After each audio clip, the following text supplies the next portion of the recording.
Does the company ever get sued, though, like for stumble across that account, huh? Oh, yeah? Yeah. Some debt collectors admit that breaking the law pays off. It's worth it for people still to be illegal and collect money because. But how far will some collectors go? Our investigation led us to an operation that some say looks more like organized crime than debt collection. This particular group is probably the worst I've seen. Remember Vicki Harrington and her $100,000 worth of debt from her son's cancer treatment? These are all hospital. She's grown accustomed to nonstop collection calls. But last summer, one message caught her attention. He says he's a special investigator. Daniel Hoffman. Daniel Hoffman. A special investigator from where? Bethesda, Maryland Police Department. And he says there is a warrant issued for your arrest, Vicki Harrington. Investigator Hoffman told her the warrant had to do with an old $800 debt. Pay up, even just half, or else. He said I was issued a warrant and they were going to come and arrest me. And take you away in handcuffs. Mm-hmm. So I got off the phone and I cried.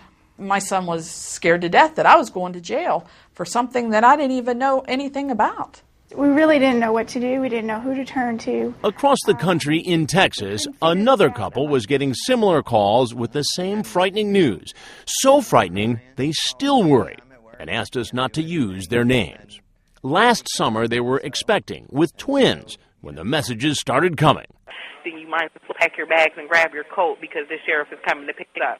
When I heard this... Like the Harringtons, they were told a warrant had been issued over an old credit card debt that the couple says was paid off 12 years ago.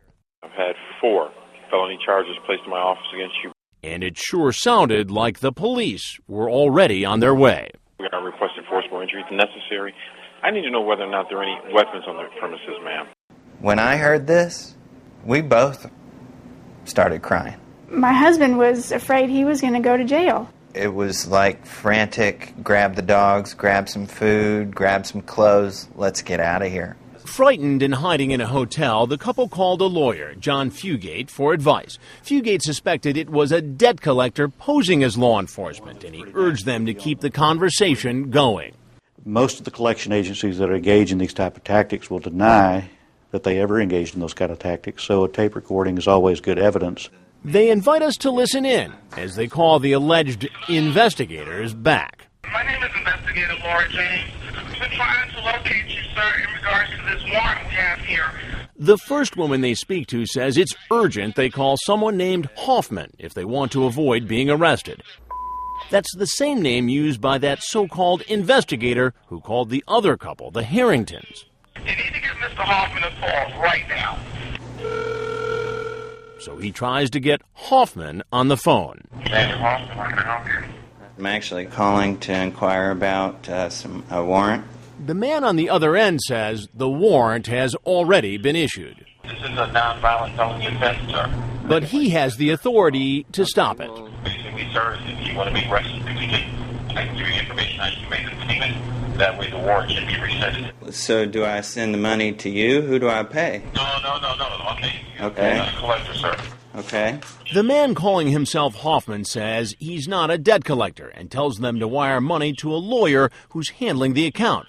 The choice, he says, is theirs. Pay up or get picked up. If you don't want to pay it, sir, that's fine. It makes me no difference. It's just have you picked up. You said you were an officer? Who do you work with? What police station? I work with the Bethesda, Maryland Police Department, sir. We played that conversation to Dave Baker of the Montgomery County, Maryland Police Department, a district that includes Bethesda.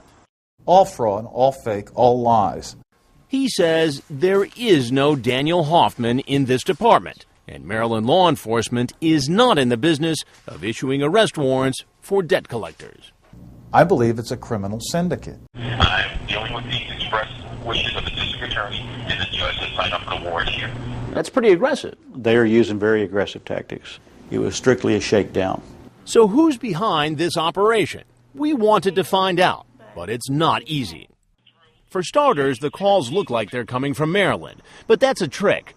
They're using computer software to mask their real location. That means they could be anywhere. You got a pen and paper, sir? I'm going to give you the information. However, they did leave behind one clue. Sir, you have to do the Western Union. In that phone call with the Texas couple, the so-called investigator told them to wire money to a lawyer. His name, Andrew Brisky. Attorney Andrew Brisky. And they were given an address for this attorney, which led us here to Depew, New York, just outside of Buffalo, which happens to be a national mecca for debt collection companies. Could this be the law office of attorney Andrew Brisky? Well, records show there is an Andrew Brisky, and the house is actually owned by his parents.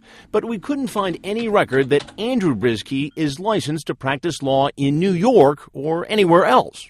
So he may not have a law license, but he apparently has a driver's license and this car, which we tracked here to an office building in Buffalo. Could this be attorney Andrew Brisky? And is this where those threatening phone calls are coming from? Coming up, we go inside to find out. I do want to know about some of the tactics being used at this company.